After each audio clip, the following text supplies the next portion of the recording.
Are you in fashion? In fashion. Did you see what she's wearing for Tom's shoes? I'm Sonia Sly. My heels are killing me. But I was told I have a backstage pass. You will need to get the right pass to get behind me, ma'am. I need to go. Code red, we have a situation. I'm taking you inside the fashion industry to discuss trends, the reality behind the glamour, and the highs and lows of a fast-paced industry that never stops.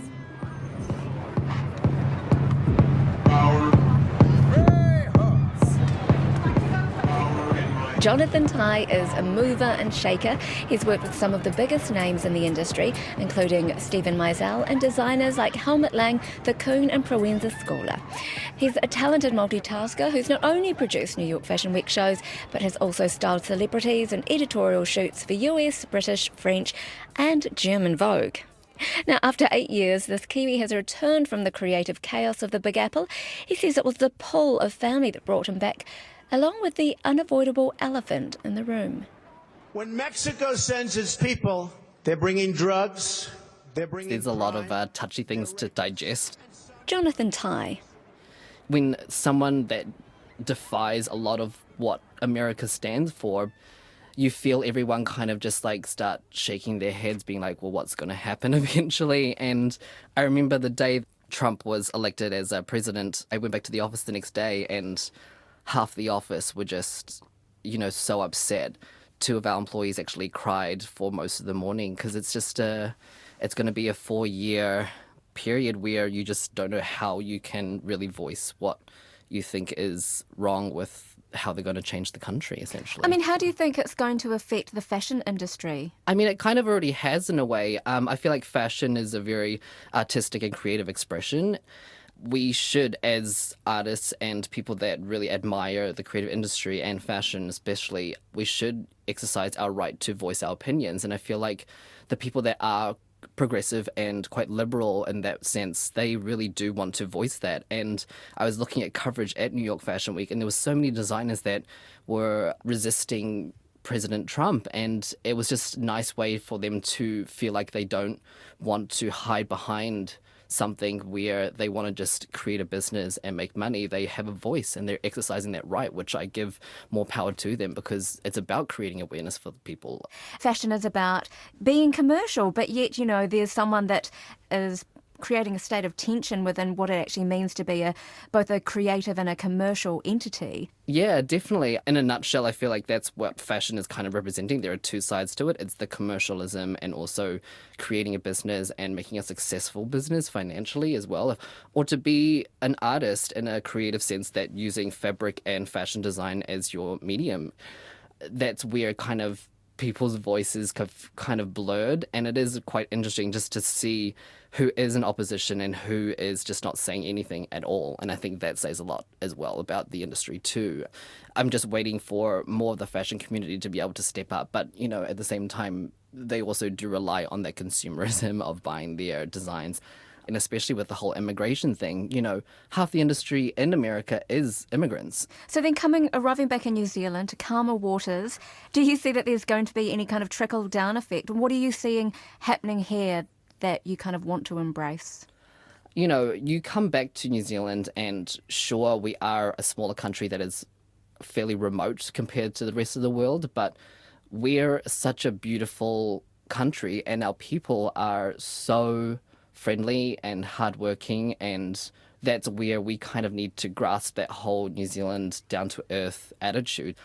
Again, with our seasons being kind of off the calendar a bit in conjunction to the rest of the Northern Hemisphere and stuff like that, we've already kind of had to do that, and I feel like now's the time to almost even amp it up even more because, again, New Zealand's a very desirable country, There's so many people that are just like dying to come here, and so I feel like it's a really cool, awesome position that New Zealand has creatively as well because we're more than willing to have them contribute and collaborate with us and vice versa, And that's actually really exciting to hear. I mean, because, being in the arse end of the world, sorry, New Zealand, No, exactly. We are a smaller country, but we still have so much more to offer that they probably don't even realise. And I feel like people are noticing that more and more as they come here. So you're working with larger scales, bigger budgets there, and you come to New Zealand and everybody's kind of in a shoestring and kind of relying on collaborations. The community is quite small. Yes, so yeah. what are the downsides then of coming back here? I feel like it's about the execution before people should start talking about budgets, and I feel like it's about finding that brand identity of who that company or that label, or find out what you're trying to send the message of for that season or that collection. Make something of that sense that fits within your budget, but is still being able to have that consumer interaction and brand immersive experience. A lot of technology these days, and even like Fashion Week formats, the whole fashion month and people not showing at the right times. If you go back to Demna at Balenciaga and Alessandra at Gucci, they're doing like men's and women's together and also off the calendar and doing it at different locations, not just always in Paris. They're also doing stuff in LA.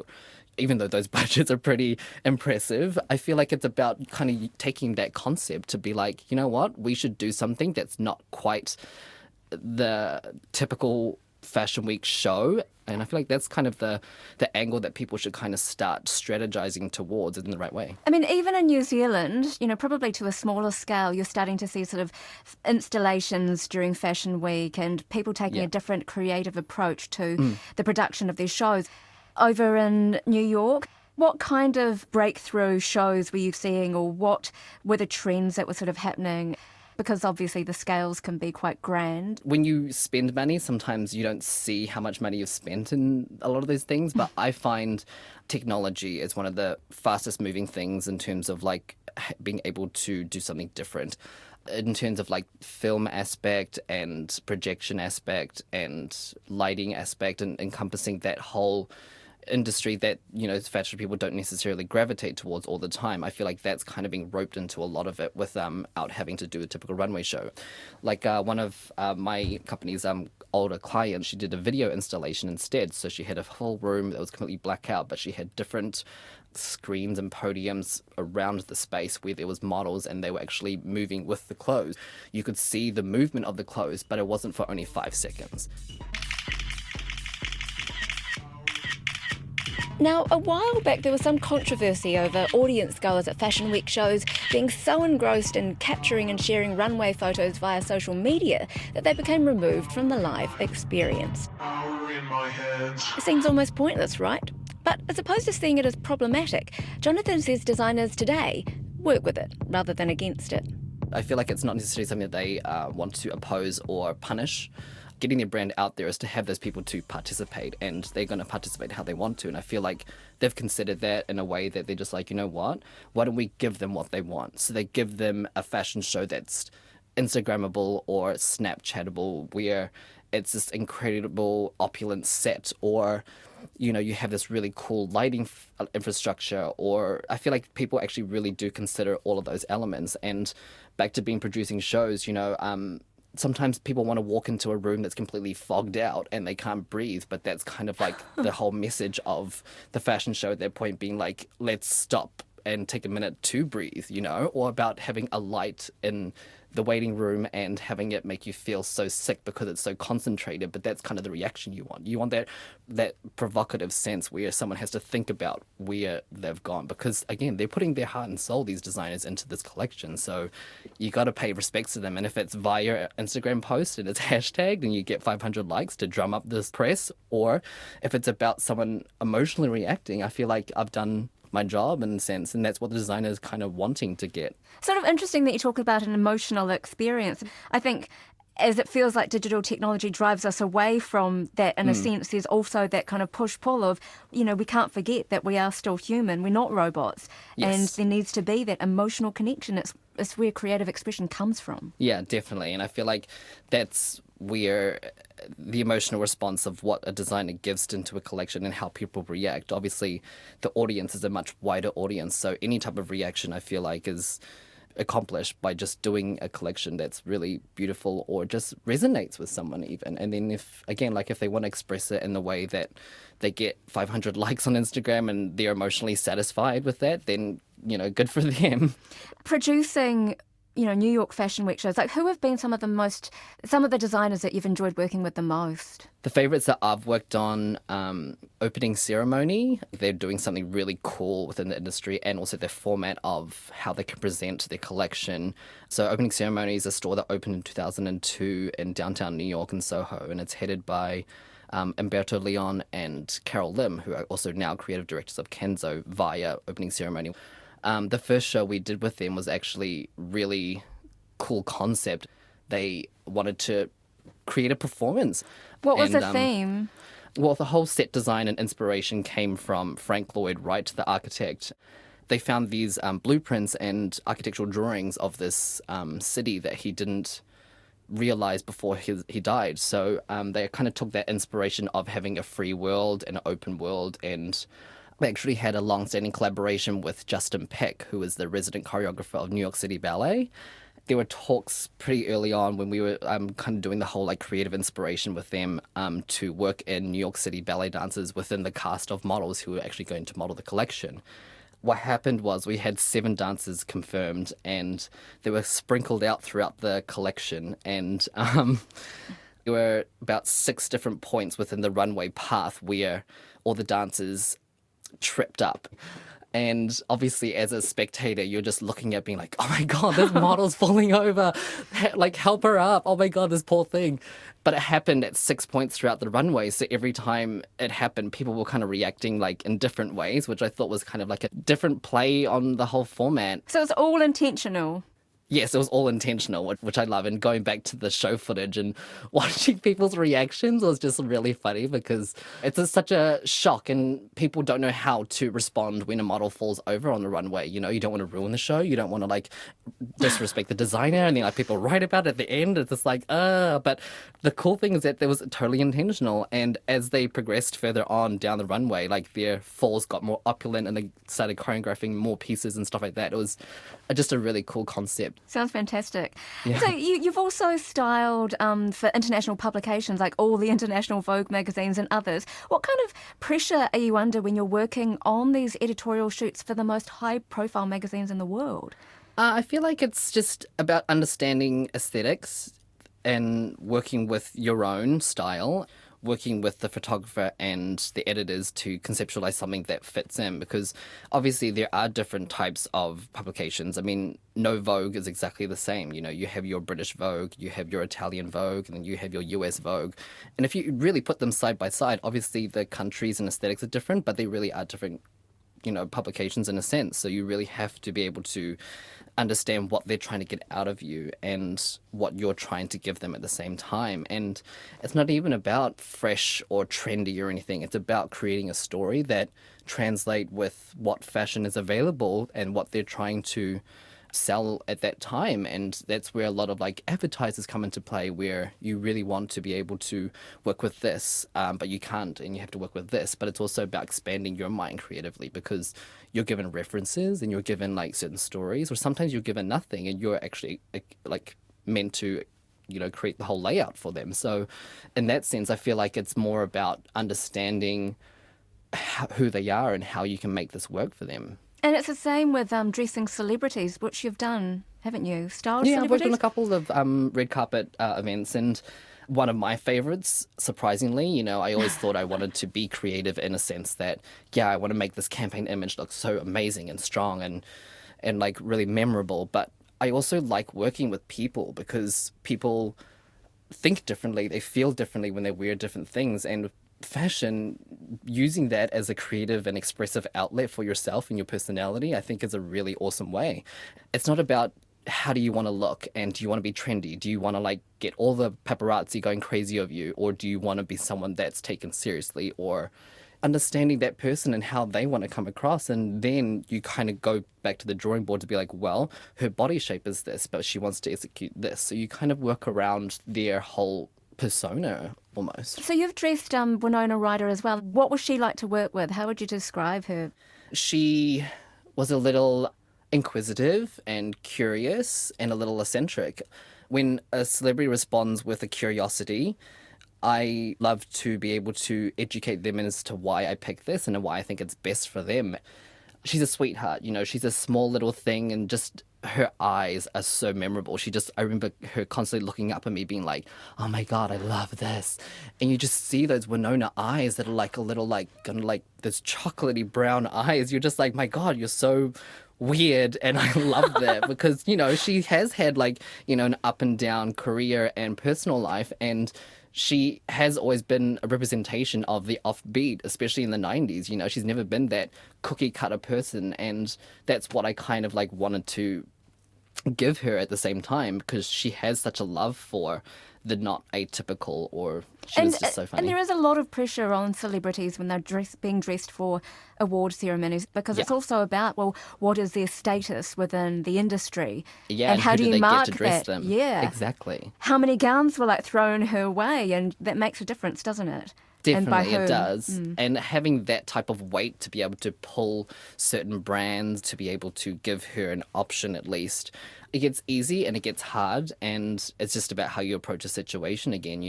I could approach, a newer brand for her to, but she also might be like, well, I don't know this brand, so I don't necessarily want to promote them either.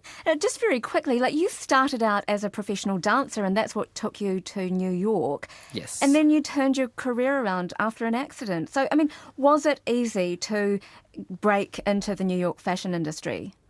I guess a lot of it is down to chance and luck, to be honest. And weirdly, New York is a very encouraging city, even though it doesn't come across as that type of vibe, because there's a lot happening. Everyone's walking really fast and are keeping into themselves. Most people are quite encouraging and welcoming if you want to reach out. So I was working at this restaurant at the time, and had a lot of friends in the New York City area that were creatives and worked in the industry, and I was still dancing at that time. I was, auditioning 4 times a day, and like going to class, going to acting class, going to singing class, and doing all of that. And when I hurt my knee at an audition, a Janet Jackson audition, I should say, I hurt my knee in the process, and for 3 months, I was kind of just twiddling my thumbs, being like, I need to do something creatively. I'm kind of losing my mind. So I started reaching out to people, being like, I will do anything and everything. And then I just interned as a production assistant for a fashion film, and just kind of went from there, Like, sometimes when you're interns, people want to be like, well, why do you want to get into the industry and where do you want to go? Because it's just about creating that rapport with that person, because you come across these people all the time. When you're at that level, you meet people all the time on set, and the same people. So I still get text messages these days being like, hey, Jonathan, I got your number from so-and-so. Are you free to work? And I'm just like, well, no, not right now. But it's about that. When you create a really good personality and reputation in the industry, people constantly want to work with you because you're reliable, you're accountable, you work hard. The bottom line, you're friendly and understand how to conduct yourself on set, because there are prickly personalities around, I bet there are lots of them. Yeah. And it's about like that whole like understanding the situation as to when to approach someone and when to not, and when you should be pulling out your Snapchat and when you shouldn't be. The facade of fashion that, it can be kind of cutthroat or it's really superficial, but at the end of the day, people want to know that you're human and that you're going to be great to work with, right? Yeah. It's not about being too cool, but it's also about being like, I am creative, I can do this job, I can execute this in a really good way, but it's not who I am, and I'm not saving lives. And I feel like that's really where a lot of people start wanting to work with them, because they have that creative execution where they have these great ideas, or they're someone that they're going to do a good job, and you get asked back time and time again. And everyone always has a voice, and not everyone always can work together, but at the same time, you can't tell someone that they're not good just because you don't like working with them. Sometimes they're incredible and you still don't want to work with them.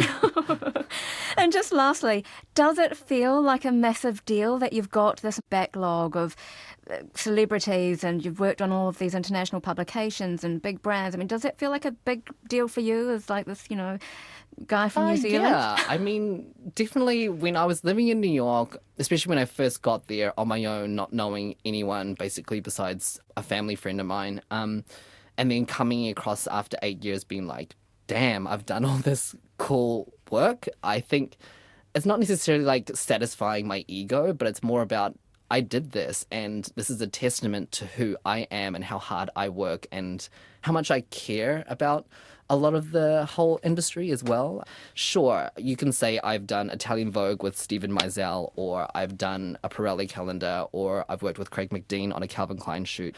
Those are all really cool things to have on your resume, but at the same time, I just felt so appreciated and really thankful that I was there, because you could have picked anyone, but you managed to pick me, and there was a reason for that. So that's what I can be proud of, especially as a Kiwi as well. That was fashion multitasker Jonathan Tai, who's now back in New Zealand. You've been listening to My Heels Are Killing Me. I'm Sonia Sly. To find out more or to listen again, head to our podcast page on the rnz.co.nz website.